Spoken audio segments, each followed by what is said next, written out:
TN74 மக்கா உங்கள் எல்லாருக்கும் வணக்கம். ஒரு வழியாக நம்ம மேட்டுப்பாளையத்துலேருந்து குன்னூர் வழியாக வந்து ஊட்டிக்கு போகக்கூடிய அந்த நீராவி இன்ஜின் பொருத்தப்பட்ட ட்ரெயின் வந்துடுச்சு. ஆனால் இன்ஜின் இன்னும் வரல. அப்போ கம்பார்ட்மெண்ட்டு மட்டும்தான் இருக்குது. இன்ஜின் 2வது தான் வருது. நம்ம பார்க்கும்போது முதல்ல பெட்டி அங்கே நின்றுது. ஆனால் அந்த நீராவி இன்ஜின் வந்து இனிமேல் தான் வருமா. நாங்கள் அதுக்காக வெயிட் பண்ணுறோம். நீராவி இன்ஜினை பார்க்குறது இது எனக்கு முதல் தரம். நீங்கள் இதுக்கு முன்னாடி நீராவி இன்ஜின் பொருந்திய ட்ரெயினை பார்த்துருந்தீங்கன்னா கமெண்ட் பாக்ஸில் கமெண்ட் பண்ணுங்கள். அதில் போயிருந்தீங்கன்னாலும் கமெண்ட் பாக்ஸில் கமெண்ட் பண்ணுங்கள். இந்த வீடியோ பற்றி லைக் பண்ணுங்கள். நாங்கள் வெயிட் பண்ணுறதை வந்து ஏற்கனவே ஒரு வீடியோ போட்டிருக்கேன்.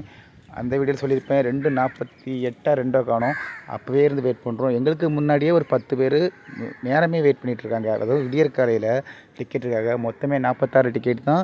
இந்த வீடியோ பார்க்குற நண்பர்கள் மேட்டுப்பாளையத்துலேருந்து ரயிலில் ஊட்டிக்கு போகணும்னு நினச்சிங்கன்னா மேட்டுப்பாளையம் ரயில்வே ஸ்டேஷனுக்கு விடியற்காலை 1 மணிக்கு இல்லை 2 மணிக்கு குறைஞ்சது 3 மணிக்குள்ளேயாவது போயிருங்க.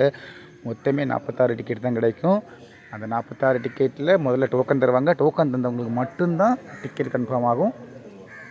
இந்த வீடியோ பிடிச்சிருந்தால் லைக் பண்ணுங்கள். இந்த மலைப்பாதை ரயில் அனுபவம் வந்து செமையாக இருக்குன்னு நினைக்கிறேன். நான் திரும்ப அடுத்த வீடியோவில் அவங்களுக்கு நான் வந்து எப்படி இருக்குங்கிறத நான் உங்களுக்கு காட்டுறேன். நம்ம சேனலை சப்ஸ்கிரைப் பண்ணுங்கள் நண்பர்களே. மொத்தமே 500 பேருக்குள்ள தான் இருக்கும்னு நினைக்கிறேன் நம்ம சேனலில். ஏன்னா நான் வந்து அலைஞ்செல்லாம் வீடியோ போட மாட்டேன். நான் போகிற இடத்துல ஏதாவது எனக்கு அழகாக இருந்ததுன்னா அதை தான் எடுத்து வீடியோ போட்டேன். அதனால் சும்மா வீடியோ போட்டு உங்களுக்கு தொந்தரவும் பண்ண மாட்டேன். எப்போ அது ஒரு கதை வரும் நம்ம சேனலில்